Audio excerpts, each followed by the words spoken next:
आज हमारा जो टॉपिक रहेगा वो रहेगा भाई सुप्रीम हाई कोर्ट, है ना।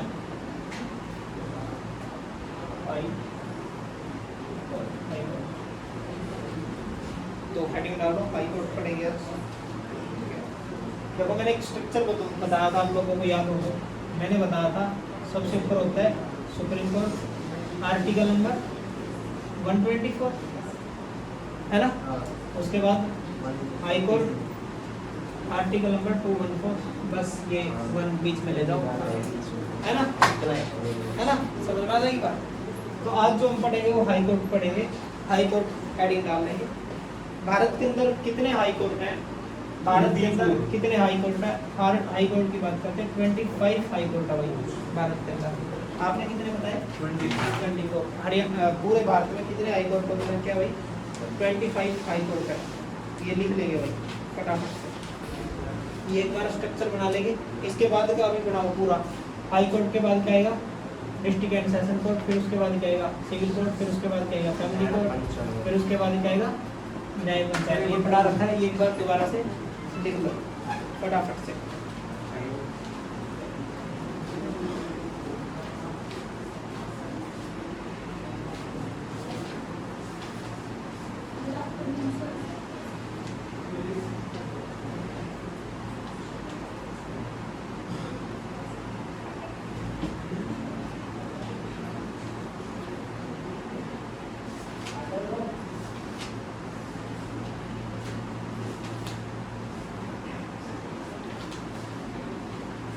एफ का क्या मतलब है सर?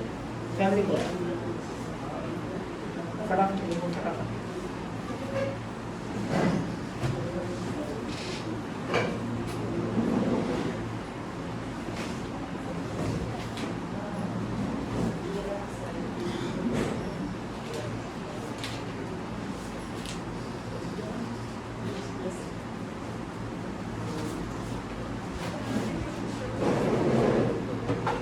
हो गया भाई? हाँ जी हो गया। चलो अब आर्टिकल लिखेंगे। आर्टिकल नंबर 231 ये क्या कहता है? दो स्टेट के लिए एक हाई कोर्ट हो सकता है भाई। जैसे for example Punjab and Haryana high court, Punjab and Haryana high court. फटाफट डाल देंगे। आर्टिकल 231 क्या कहता है? आर्टिकल 231 कहता है कि दो स्टेट के लिए एक हाई कोर्ट हो सकता है। ऐसा हाई कोर्ट एग्जाम्पल के तौर पर लिख सकते हैं Punjab and Haryana high court. Total high कोर्टों की संख्या कितनी है? 25 है। ठीक है भाई, 25 हाई कोर्ट है।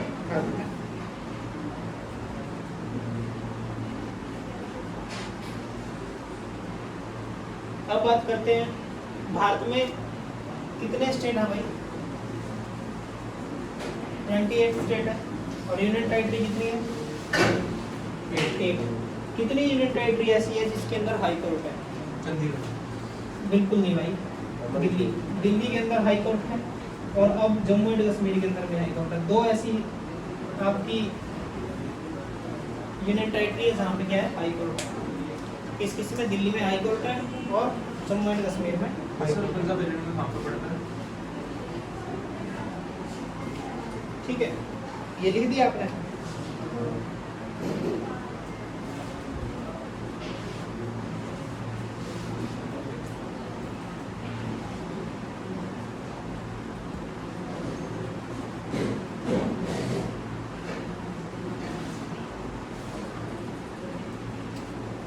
दो यूनियन टेरिटरी है, दिल्ली हाई कोर्ट और Jammu and Kashmir high court हो गए। चलो तीसरी हाई कोर्ट भी बता दें। Chandigarh high court, Punjab and Haryana high court, तो 3 हाई कोर्ट हो जाएंगी। अब प्रेजेंट में 3 है, मैंने 2 बोल दिया ना, 3 है भाई हाई कोर्ट। तीसरी जो हरियाणा और पंजाब का हाई कोर्ट है वो भी तो है चंडीगढ़ में। ये यूनियन टेरिटरी है। हाँ बोला था आपने, मेरा थोड़ा दिमाग तो गई था। तो ये लिख लेंगे 3 यूनियन टेरिटरी है हाई कोर्ट। अब बात करते हैं जो आपका हाई कोर्ट होता है उसके अंदर, हाई कोर्ट के अंदर एक चीफ जज होएगा। हाई कोर्ट के अंदर एक चीफ जज होता है और बाकी अदर जज होते हैं। लेकिन जो जनसंख्या हर हाई कोर्ट में अलग अलग होती है भाई, है ना, कम ज़्यादा हो सकती है, कम और ज़्यादा हो सकते हैं, वो अभी मैं बताऊंगा। जैसे कि सबसे ज़्यादा अगर मैं बात करूं किस हाई कोर्ट के अंदर सबसे ज़्यादा यूनियन टेरिटरी है, हाई कोर्ट जैसे अरे भाई पता नहीं क्या होगा, मेरे को क्या ही बोले जा रहा हूँ। अरे मैंने क्या कहा, हाई कोर्ट के अंदर जजों की संख्या किस यूनियन टेरिटरी में जाता है। स्टेट में ज़्यादा है? स्टेट में। देखो ऊपर लिख देता हूँ मैं मैक्सिमम और नीचे लिख देता हूँ मिनिमम। मैक्सिमम जो है जजों की संख्या किस हाई कोर्ट में, Allahabad high court. Allahabad high court जो है यूपी का जो हाई कोर्ट है उसके अंदर भाई 160 जजों की संख्या है। जबकि कम की अगर मैं बात करता हूँ सिक्किम, सिक्किम के अंदर ओनली 3 जज है भाई, बस।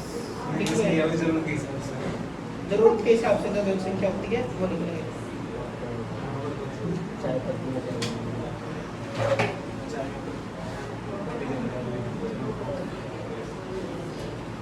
हो गया? बहुत सारे बार लिख लेंगे। हाँ लिख लो। सर बिहार एक में पॉइंट और लिख लो, पहले समझ लो। ठीक है, ठीक प्रेसिडेंट ऑफ इंडिया क्या करता है भाई? President of India high court के जजों की संख्या को क्या कर सकता है? इंक्रीज कर सकता है, बढ़ा सकता है, इंक्रीज कर सकता है, इंक्रीज कर सकता है। और साथ के साथ अगर मैं बात करता हूँ हाई कोर्ट के अगर जजों की संख्या खाली पड़ी है, वैकेंट पड़ी है, उनको क्या कर सकता है? फील कर सकता है भाई, उनको कंप्लीट कर सकता है, फील कर सकता है। ये प्रेसिडेंट ऑफ इंडिया के हाथ में होती है पावर। अच्छा तुम्हारे से एक आसान क्वेश्चन पूछ लो। गवर्नर ग्राहक उस टाइम पे बताता हाई कोर्ट के जजों को अपॉइंट कौन करता है? President of India. Supreme court के जज अपॉइंट कौन करता है? सुप्रीम कोर्ट के जजेस नहीं sir, high court supreme court के जजेस को प्रेसिडेंट ऑफ इंडिया अपॉइंट करता है सर। हाई कोर्ट के गवर्नर स्टेट गवर्नर।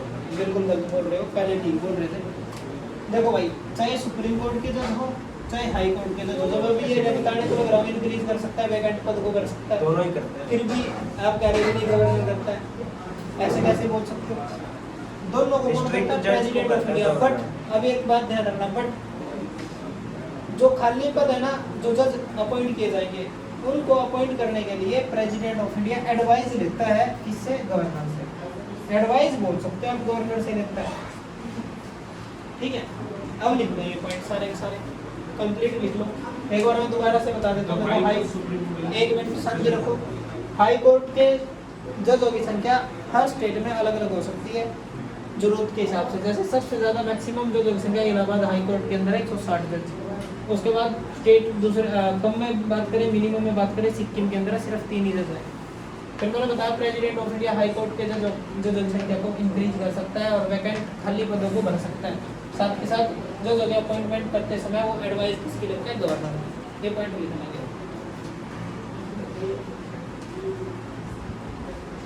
फटाफट लिख लो।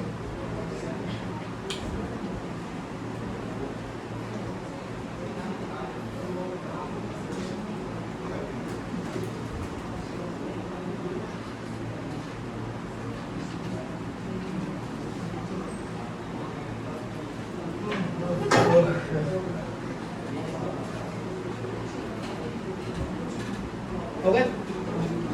हो गया भाई? कर दो रफ।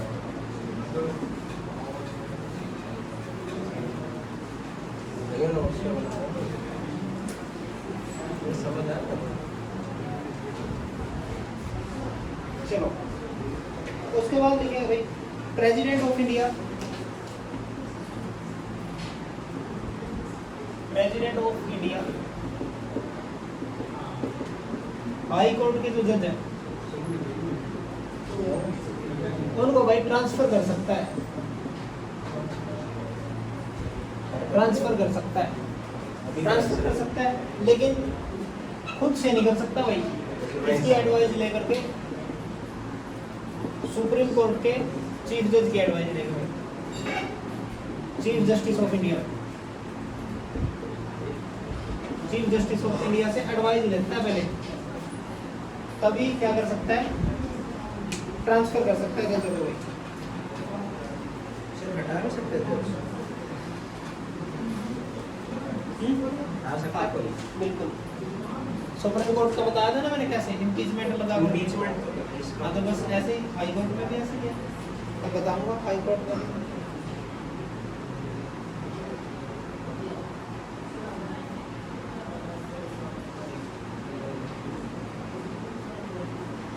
हो गया ये पॉइंट। चलो अगला पॉइंट लिखिए, क्वालिफिकेशन ऑफ हाई कोर्ट जजेस। क्वालिफिकेशन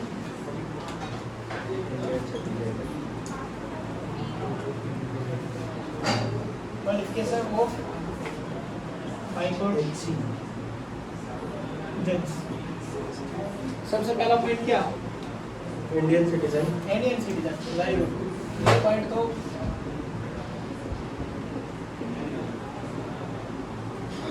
मस्ट है। इंडियन सिटीजनशिप होनी चाहिए। दूसरा पॉइंट, दूसरा पॉइंट है कम से कम भाई 10 साल तक, 10 ईयर कहीं जस्टिस पोस्ट पे रहा हो, कहीं भी जस्टिस पोस्ट पे रहा हो। तीसरा भाई लगातार 10 साल तक, 10 ईयर तक कहीं एडवोकेट रहा हो, एडवोकेट रहा हो, तो वो व्यक्ति क्या हो जाएगा भाई, हाई कोर्ट का जज बनने के लिए एलिजिबल हो जाएगा।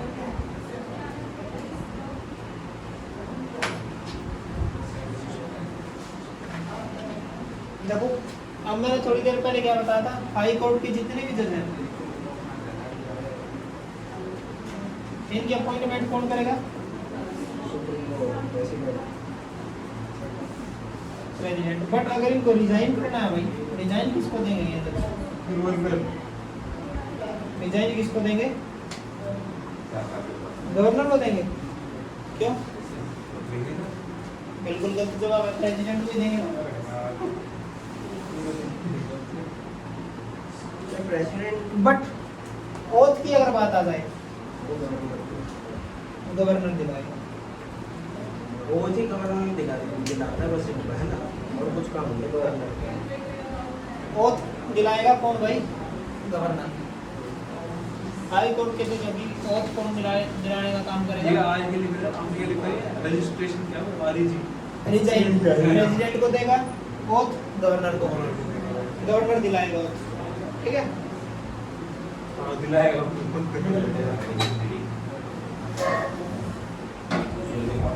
हो गया पॉइंट भाई, फटाफट लिखो। हो गया, कर दो रफ। अमन यस सर।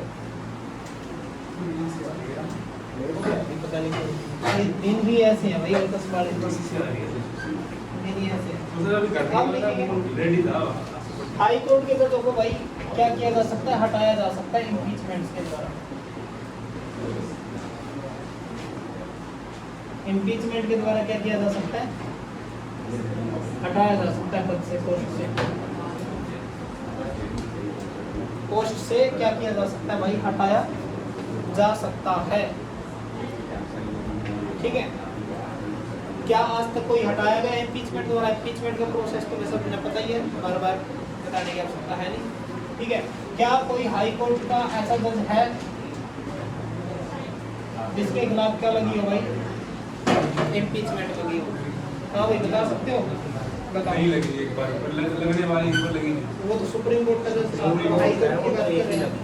नहीं लगी। सुप्रीम कोर्ट का बताओ लगी है। कौन था, देखिएगा भाई है ऐसा जज, उसका नाम है सौमित्र सेन। सौमित्र सेन नाम का एक जज था भाई, कोलकाता हाई कोर्ट का, कोलकाता हाई कोर्ट का जज था। इसके खिलाफ इम्पीचमेंट लगी थी भाई। इम्पीचमेंट पी रामा ठीक है, स्वामी। हाँ सुप्रीम कोर्ट का था पी रामास्वामी, लगी उसके ऊपर, लेकिन वो पास नहीं हो पाई, उसने पूरा टाइम पीरियड कंप्लीट किया। फिर लगी हाई कोर्ट का कोई जज है सौमित्र सेन, कोलकाता हाई कोर्ट का जज था भाई, इसके खिलाफ इम्पीचमेंट लगी, लेकिन इम्पीचमेंट पास होने से पहले इसने अपने पद से रिजाइन ही दे दिया था भाई, बच गया। अपने पद से ही क्या दे दिया इसने, रिजाइन दे दिया था। ये लिखने के पॉइंट, क्योंकि मैं टेक्निकली इसके ऊपर भी नहीं लग पाया। हाँ नहीं लिख पाई, बोल सकते अभी हैं। तक किसी पे इम्पीचमेंट ही नहीं नहीं लगा लग पाई। हाँ तो पूरी कंप्लीट नहीं लग पाई, हाँ, एक पे लगी लेकिन वो पास नहीं हो पाई। पास नहीं हो पाई। लिखो ये पॉइंट।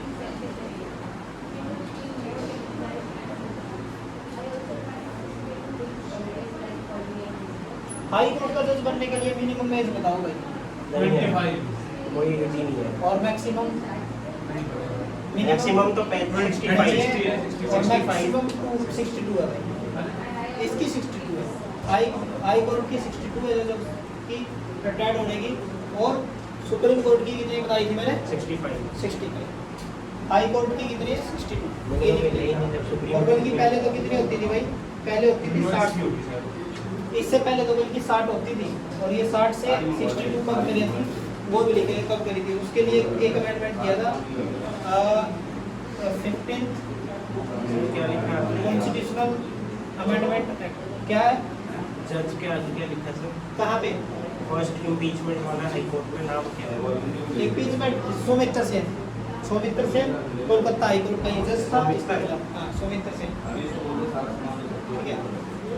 अभी वहीं पे है 63, एक बार सर मैं सेंटेंस लिख रहा हूँ। हाँ लिखो, एक बार लिख लो, लिख के मेरे को बता दो, देखिए लिखा 15 बताओ किसके लिए? एक बार इसको सब कंप्लीट कर लेना। ठीक है,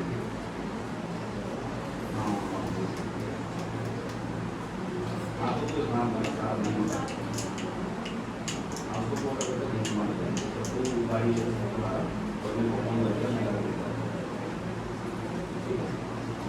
अमन हो गया भाई,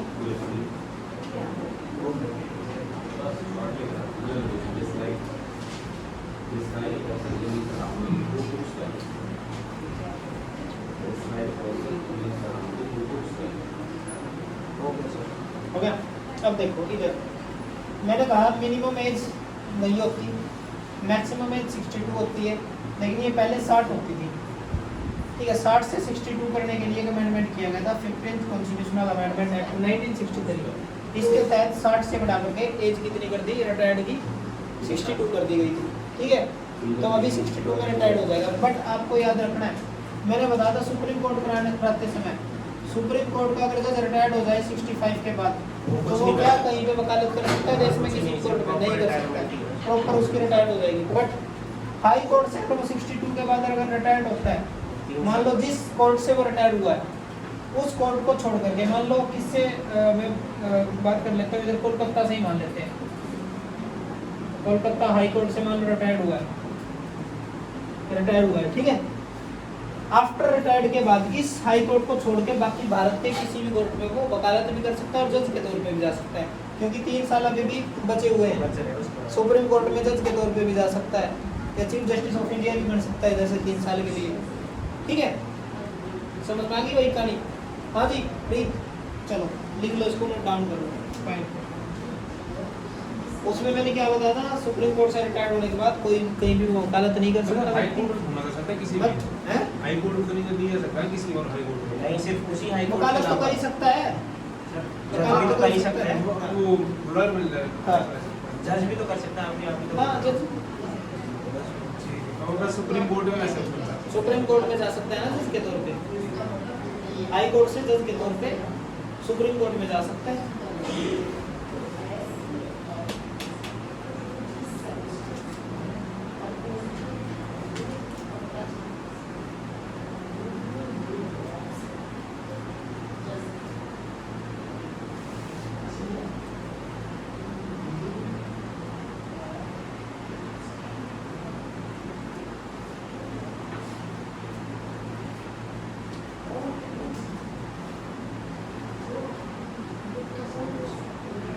हो गया?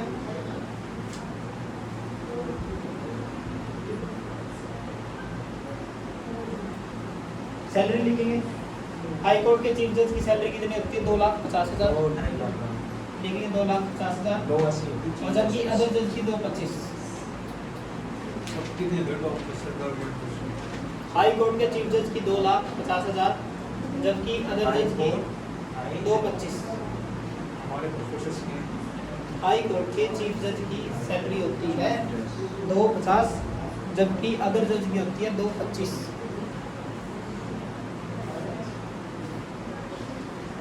अमन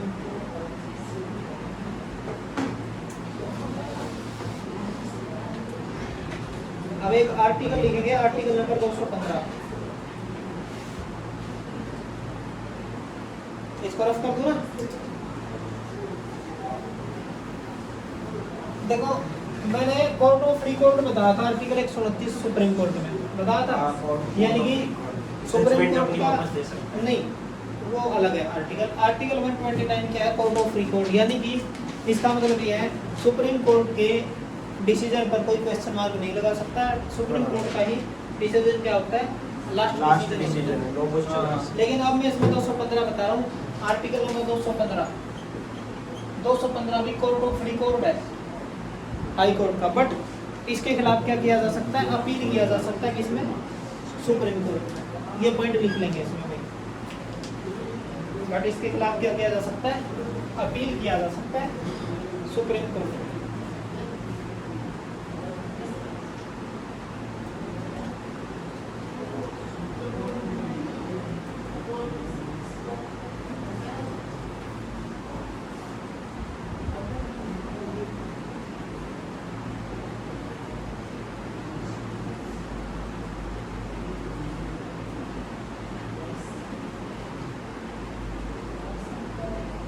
हो गया भाई?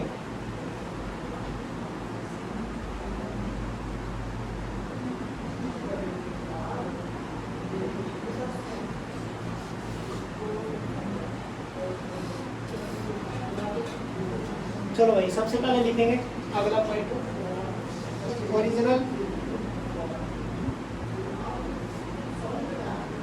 जुरिडिक्शन।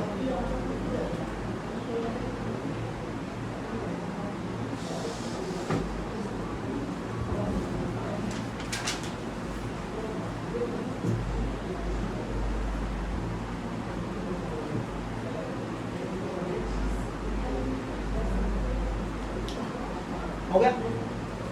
इसके अंदर क्या है भाई?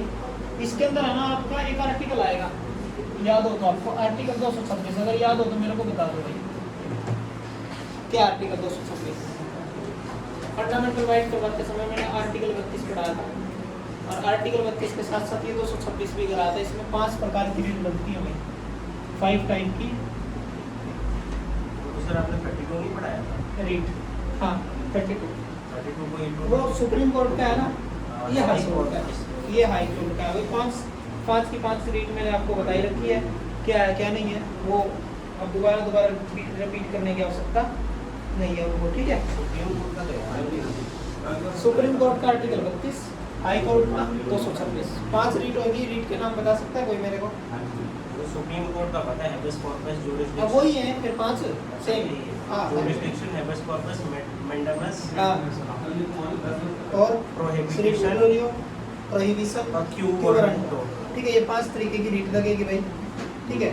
और इसके अंदर हम राइट टू सिटीजन के लिए कोर्ट में जा सकते हैं, अपने फंडामेंटल राइट के लिए जा सकते हैं, ठीक है। इनके लिए कोर्ट में जा सकते हैं, वो सारे के सारे इसमें आ जाएंगे पॉइंट, ठीक है भाई।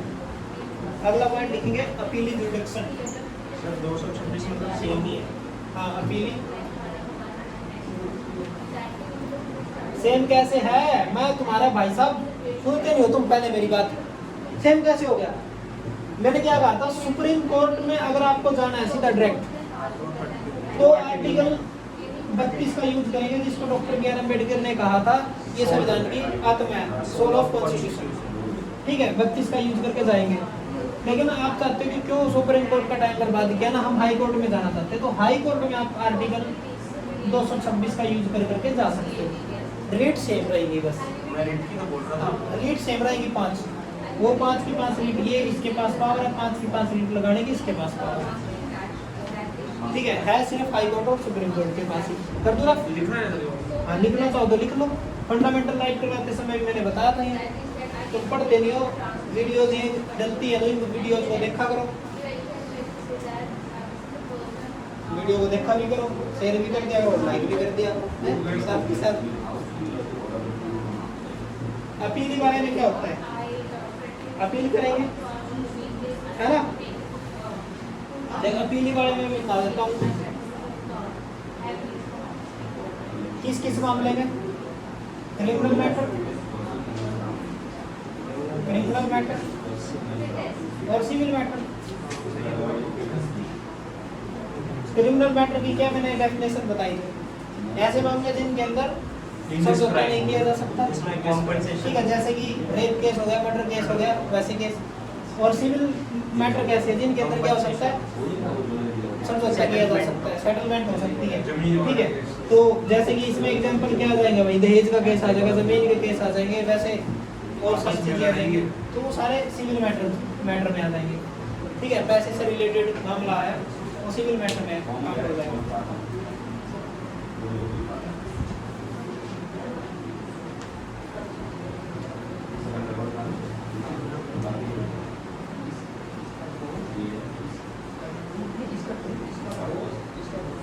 हो गया भाई, हो गया। चलो उसके बाद अब आप लिखेंगे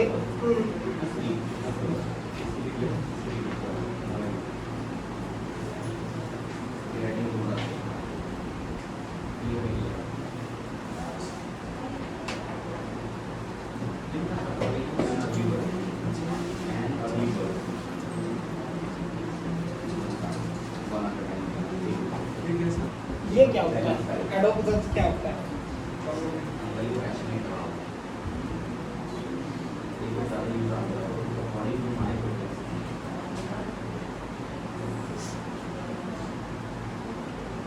क्या होता है, सुप्रीम कोर्ट का एक शासन होता है।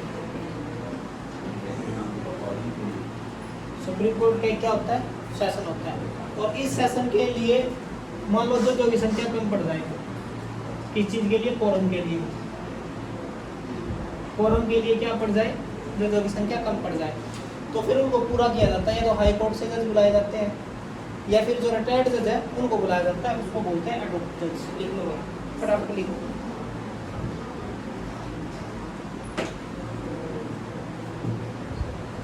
हमारे देश में संविधान इतना बड़ा है कि छोटे-छोटे पढ़े जाते हैं।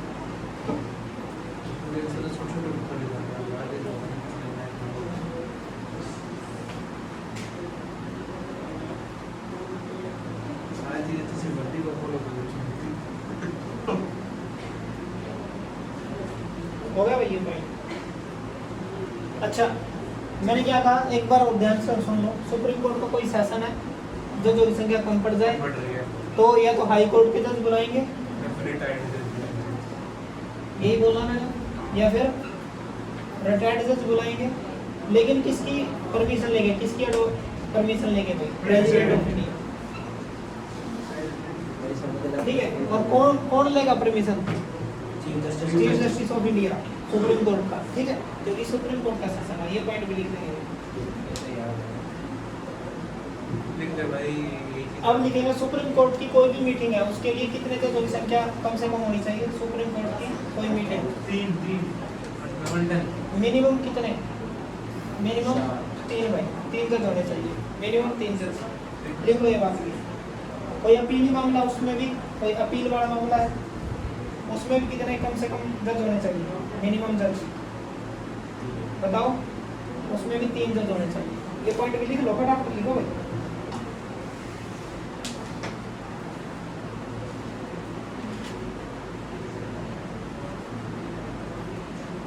और राष्ट्रपति से सलाह देनी है तो प्रेसिडेंट ऑफ इंडिया से सलाह देने के लिए कितने जजों की संख्या होनी चाहिए, 5 भाई, 5। प्रेसिडेंट से एडवाइस देने के लिए 5 जज होने चाहिए। प्रेसिडेंट को एडवाइस देने के लिए, प्रेसिडेंट ऑफ इंडिया को एडवाइस देने के लिए 5 जज होने चाहिए। पढ़ाया नहीं है मैंने, फिर भी गलत कर दिया।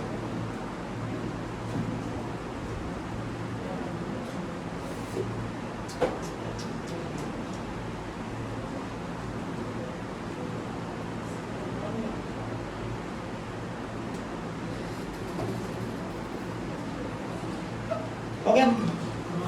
अब लिखेंगे कंटेम्प्ट ऑफ कोर्ट।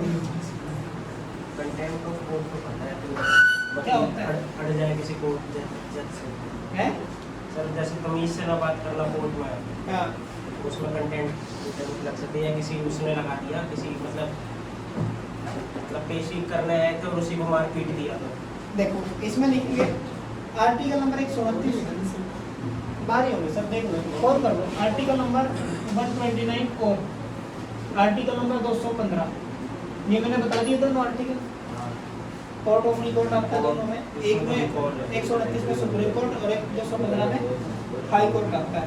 इसके तहत अगर कोई व्यक्ति सुप्रीम कोर्ट या कोर्ट की क्या करता है अवमानना करता है, मानता नहीं है उसकी बात, तो court of contempt of court लग जाएगा भाई। और ये एक्ट कब आया था? ये एक्ट आएगा 1971 में। लिख लो ये पॉइंट, लिख लो ये पॉइंट फटाफट।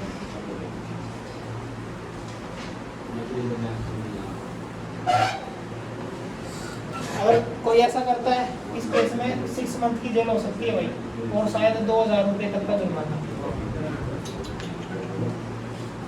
ठीक है, सेम अगर कोर्ट की कोई बात नहीं मानता है, मान लो पेशी पे जाना था, बुलाया था पेशी पे, वो पहुंचा नहीं, ठीक है, तो उस केस में क्या करेगी कोर्ट? उसको 6 महीने तक की जेल सुना सकती है और 2000 रुपये तक का जुर्माना है, कोर्ट की अवमानना। ठीक है, गाने बाद में याद करना। ठीक है, मासूम समागी वो क्या नाम है मूवी या रियल एसेंस को देख ले जाना है। मेरे को क्या पता भाई, अब वो मूवी के अंदर मेरे को पता थोड़ी ना, पता नहीं, बस ये है कि हरियाणा की इंडस्ट्री तुम्हारी ऊपर चली जाएगी, अच्छी हो जाएगी, तो मेरे हिसाब से देख ली चाहिए, देख लेना। हरियाणा की इंडस्ट्री, अच्छा बॉलीवुड हरियाणा की मूवी जो है वो आएगी, तो आगे आगे थोड़ा सा काम अच्छा होगा। जैसे पंजाब अपने आप को इतना अच्छे मुकाम पे लेके जा रहा है, हरियाणा म्यूजिक इंडस्ट्री कितनी हो चुकी है? म्यूजिक हो चुकी है पंजाब से अब बेटर देन कर रही है हमारी, बट उसके साथ साथ फिल्म भी तो होनी चाहिए। फिल्म पंजाबियों की चल पंजाब सारे पंजाबी की तो ज़्यादा पड़े।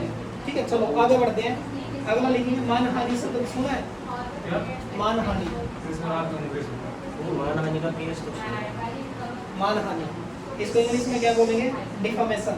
अच्छा डिफेमेशन, ये तो सुना सर, और मैंने 2-3 बार सुना। तो इस केस में क्या होता है भाई? इसमें यदि कोई व्यक्ति किसी के खिलाफ नफरती मजाक या क्या तंज कस देता है और वो उसको बुरा लग जाता है ना, तो वो आदमी उसके खिलाफ क्या कर सकता है? केस मानहानि का केस कर सकता है। और मानहानि के केस में मैं आपको बता दूं, मैक्सिमम जो है वो 2 ईयर की जेल होती है मैक्सिमम। ये आपको बता दूं 2019 के इलेक्शन के समय हमारे अभी प्रेजेंट के अपोजिशन लीडर राहुल गांधी पे लग गया था, तो उसने 2019 में कुछ स्पीच दिया था, उसके खिलाफ मानहानि का केस लगा था। फिर वो सिविल कोर्ट से हाई कोर्ट गया, हाई कोर्ट से सुप्रीम कोर्ट, और सुप्रीम कोर्ट ने उसको क्या कर दिया था? खारिज कर दिया था कि ये बकवास चीज़ है, ऐसा नहीं होना चाहिए। ठीक है, समझ में आ गई कहानी? हिंदू को लेकर लेते है हिंदू को लेकर लेते वो एक स्टेटमेंट दे दी। समझ में आ गई बात ये? चलो ये सब भी पता लग गया भाई। ये देखो मानहानि कैसे डिफेमेशन। अब इसके बाद लिखेंगे district and session court. District and ये खत्म। हाँ जी, सेशन कोर्ट नहीं चलने दो इसमें। District and session, district and session court, district and session court कर लेते हैं इसमें, फिर रोक देंगे। District and session court heading डाल देंगे। हर डिस्ट्रिक्ट के अंदर एक क्या होता है भाई? डिस्ट्रिक्ट एंड सेशन कोर्ट होता है, या फिर 2 डिस्ट्रिक्ट का एक डिस्ट्रिक्ट एंड सेशन कोर्ट भी हो सकता है। 2 डिस्ट्रिक्ट का 2 डिस्ट्रिक्ट का एक भी क्या हो सकता है? डिस्ट्रिक्ट एंड सेशन कोर्ट हो सकता है। चलो फटाफट लिखेंगे भाई, फटाफट लिखेंगे। मैंने क्या कहा, ये बात ध्यान से सुन लो। एक डिस्ट्रिक्ट में एक डिस्ट्रिक्ट एंड सेशन कोर्ट होता है, या फिर 2 या 2 से ज़्यादा डिस्ट्रिक्ट होगा भी एक डिस्ट्रिक्ट एंड सेशन कोर्ट हो सकता है। अभी अगर मैं बात करता हूँ प्रेजेंट में 600 डिस्ट्रिक्ट एंड सेशन कोर्ट है।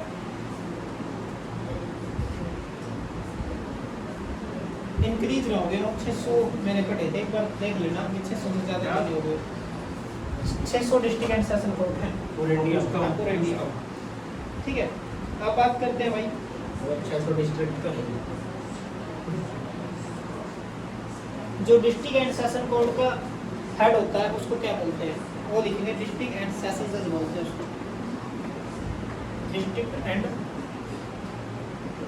सेशन जज हेड दो है। और ये यहाँ पे total district cover around 46 districts are served by lower judiciary.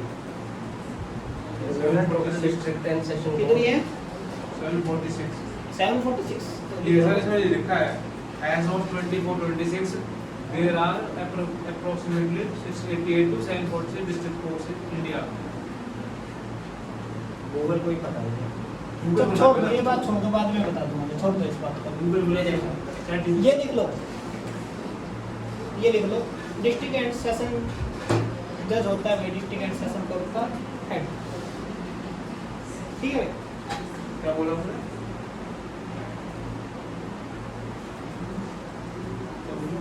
District and session जज होता है वो किसी भी डिस्ट्रिक्ट का सबसे बड़ा, किसी भी डिस्ट्रिक्ट का सबसे बड़ा लॉ एंड ऑर्डर का ऑफिसर होता है, सबसे बड़ा बिगेस्ट ऑफिसर होता है भाई लॉ एंड ऑर्डर का, ठीक है। ये भी बात लिखेंगे किसी भी डिस्ट्रिक्ट का, ठीक है। डिस्ट्रिक्ट एंड सेशन कोर्ट के जजों की अपॉइंटमेंट कौन करता है? गवर्नर। गवर्नर करता है। रिजाइन किसको देंगे? गवर्नर। गवर्नर को। ओथ कौन दिलाएगा इनको? गवर्नर। गवर्नर। तीनों पॉइंट लिख लेंगे।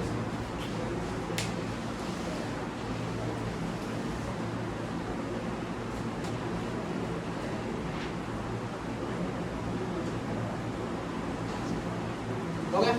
चलो। अब अगला पॉइंट लिखेंगे, जो आपका डिस्ट्रिक्ट एंड सेशन कोर्ट है वो कितने प्रकार के मामले लड़ सकता है? 2 प्रकार के मामले। कौन कौन से? क्रिमिनल मैटर और सिविल मैटर। 2 तरीके के मैटर लड़ेगा।